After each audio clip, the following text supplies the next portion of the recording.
Orsic takes a deep breath and takes a step forward.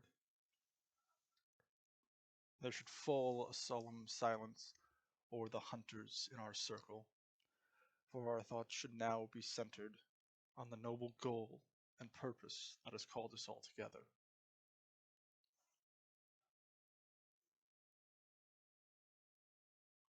Hunters, you have chosen to continue onward, upward like the arrow.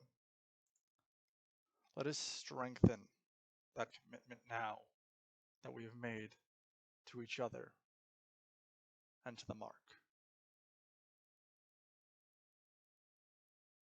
But first, Uthril will tell us a little of the place that we came from.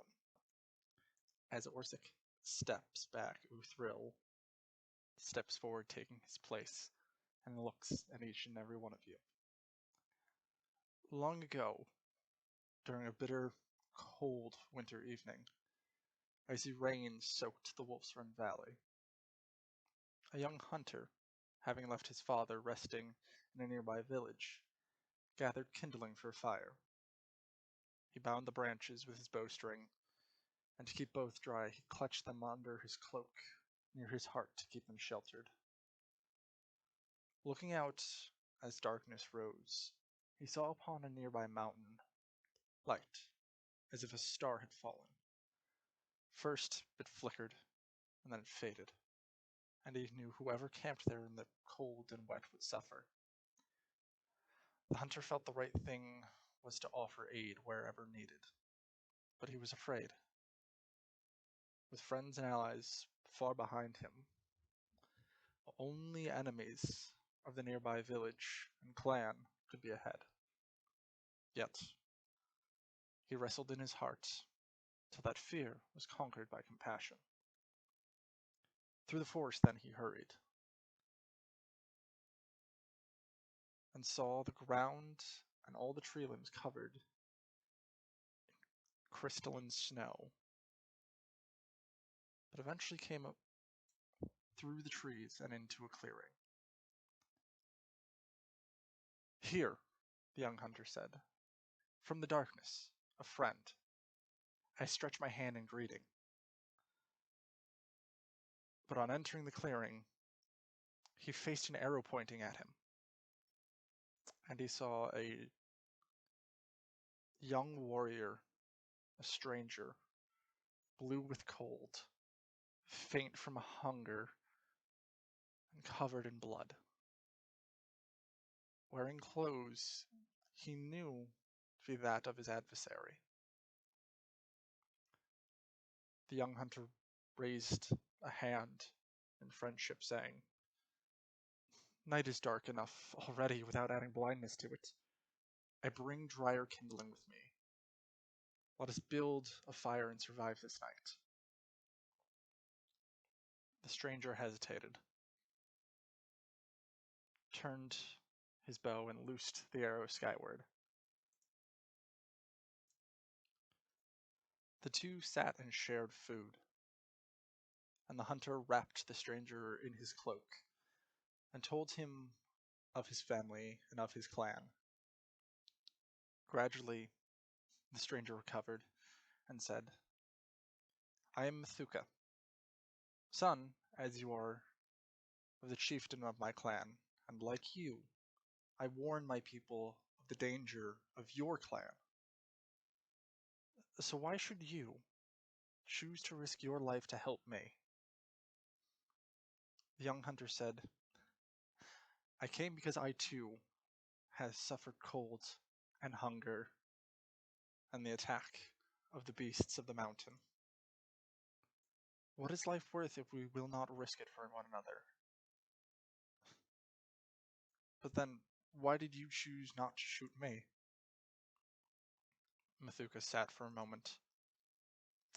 "Seeing you was like seeing my reflection in the surface of calm water. Something in me would not harm you. Something turned that arrow upwards." The young hunter nodded and spoke. "I understand, for I too hear the voice of conscience. I have seen the fly unwary caught and eaten by the spider, seen the owl on wings of velvet take the chipmunk at its burrow. And I know, like them, though brothers in the family of all creatures, we must kill for our survival. Yet, we treat all life with honor, taking only what is needful. Methuka replied, You have seen the snapping turtle eat other turtles, seen armies of ants contending. Like kills like. Throughout history, we have slaughtered many, many of our own kind. Why should you and I be so different? The young hunter sat and thought on the question for a few moments before replying. Because you and I are not so different from each other. And though it took shared hardship to understand, we have made peace even for a night. For our best hope for peace is not the skill of warriors nor weapons, but a whispered bond, which, if kept within the heart, will blossom like a tree in the springtime, bearing the fruit of love and kindness. And we learn this bond from the source of life within us all, and from within nature around us. I believe this to be the answer. Upon hearing this, Methuka chose to place his trust in the young hunter. You have met me on this mountain, coming from the heights above us, cold and hungry. For I have been fasting and prayed for guidance, for a vision. And I saw a mighty river, all the people paddling down it, everyone in different clothing, each canoe of different fashion. Then the lightning, sharp and silver, sliced the earth. The river tumbled red as blood, cascading into fog and foam as white as tears. And from the mist, a youth approached. My enemy, dressed as you are. Casting back his cloak, he extended one hand toward me. In his palm he held a bowstring. He said it was a token of the river, of the spirit. Listen, he said. Listen. Listen.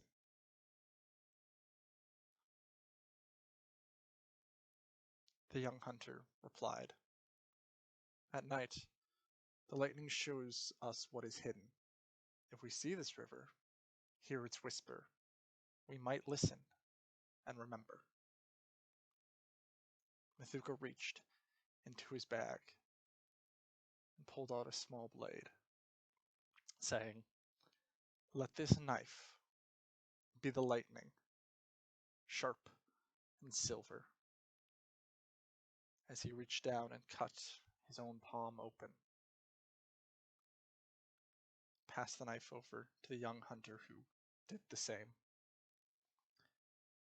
And the two of them clasped their hands together, as Methuka said, Let the river flow between us, joining heart to heart, my brother.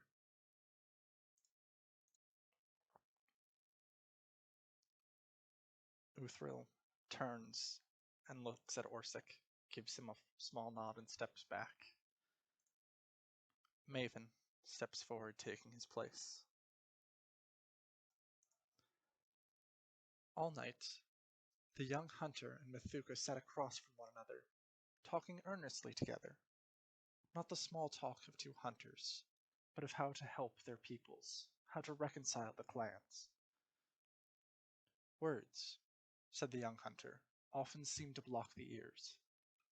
If we could show them what it means to live as brothers, they might follow our example. In our clans, we are respected. Let us now be humble servants. Let us bear the heavy burdens, do the tasks that no one chooses.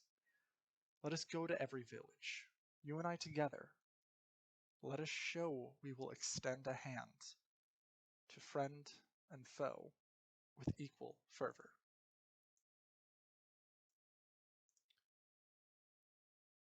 And so the two, the next morning, descended the mountain and began their new quest. In each village that they came to, they helped those in need, whether it be fixing a thatch roof, collecting firewood, or rooting out some terrible monster that had been terrorizing and destroying the village. Through their works together, and through time, the two were able to sow the seeds of peace and brotherhood, and bring the clans together. It is at this point that all of them step forward, and Orsic speaks, saying, "So we continue in this fashion, to help those who are in need. On the surface, we appear to be nothing more than hunting monsters for glory, for sport, and to earn a living. But in doing so, we root out the evils of the land, and you continue to unite everyone and everything. And now, the time has come for you to join and share in this knowledge, as each of us have chosen to do before you."